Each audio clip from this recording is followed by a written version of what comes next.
Good morning and welcome to Sunrise. This is Sunrise with Dr. Surajit Khanna. It's a news bite for ages 10 to 25 brought to you by KhannaForKids.com. That's KHANNA for kids.com. And it's a good morning message, a short snippet of the news just for today's youth. We are on a little bit after 9 o'clock. We're a little late today, but we're on every Monday, Wednesday, and Friday. And join us on facebook.com/Khanna, the number 4 kids. That's facebook.com, Khanna, the number 4 kids.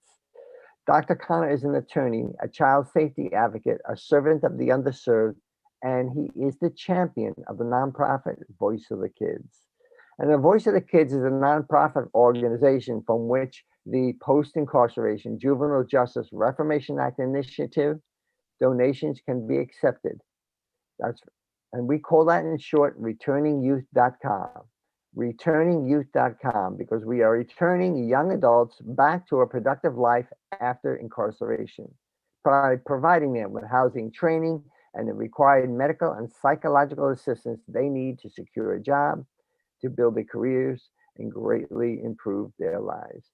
Today, we're going to talk about a number of different things. We're going to talk about the Hall of Fame for baseball, and we're going to talk about a new state that was formed on this date. And we're going to talk about what Dr. Khanna and his initiative is doing in Monroe County in Pennsylvania. Let me introduce, good morning, Dr. Khanna. Good morning, Gary. Good morning, young adults or whoever is listening today and will be listening later. As Gary said, today is January 29th and it is a Friday. What happened this day in U.S. Baseball Hall of Fame? Well, in 1936, the Hall of Fame elected its first members in Cooperstown, New York.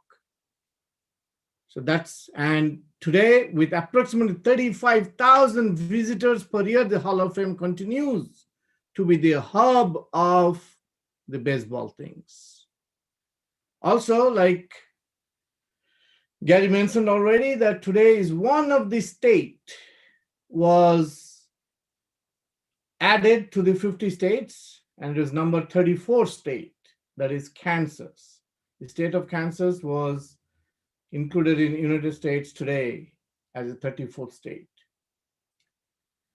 Last but not the least, about the history of what happened this day. Also, this day is also known as Fun at Work Day. So those who are working at office or working from home, please make it a fun day. Work and fun. I know working from home is every day a fun day, but you know what? Employers expect you to work 24/7 when you're working from home.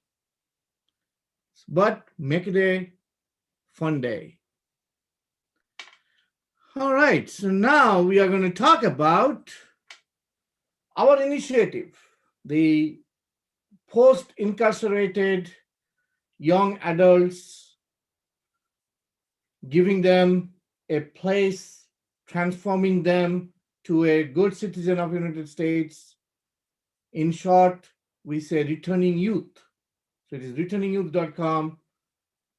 We were thankful that we were introduced to one of the major hub county in Pennsylvania called Monroe County. If you don't know where Monroe County sits, well, Monroe County sits towards Stroudsburg.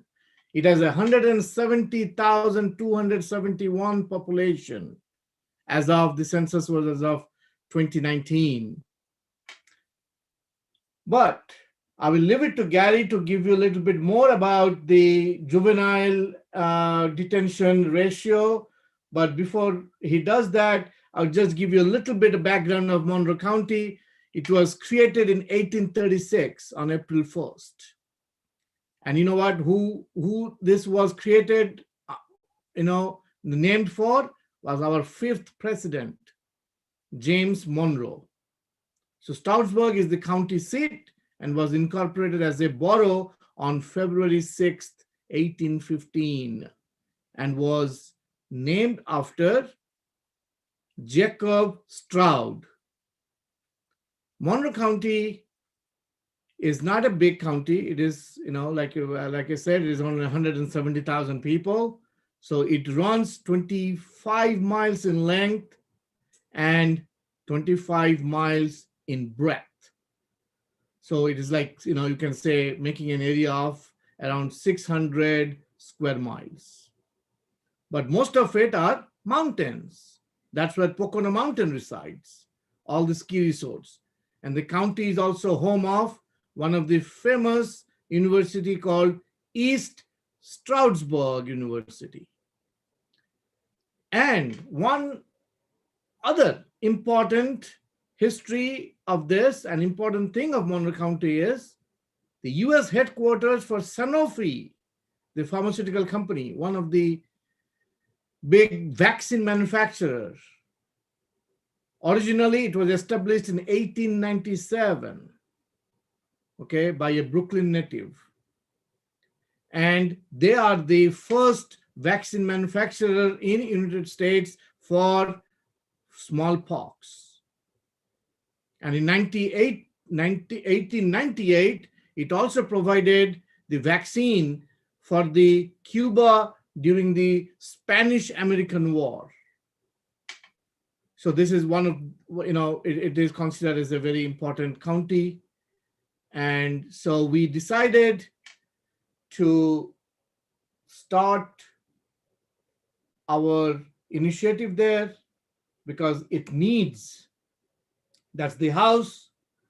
And this is being managed as we speak by Mr. Willie Sanders. He's the local manager for our initiative.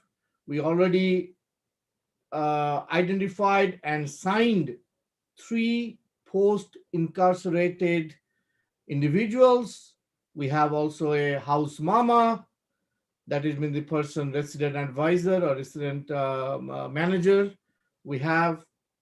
So we are about to go and talk to the local authorities before we start anything.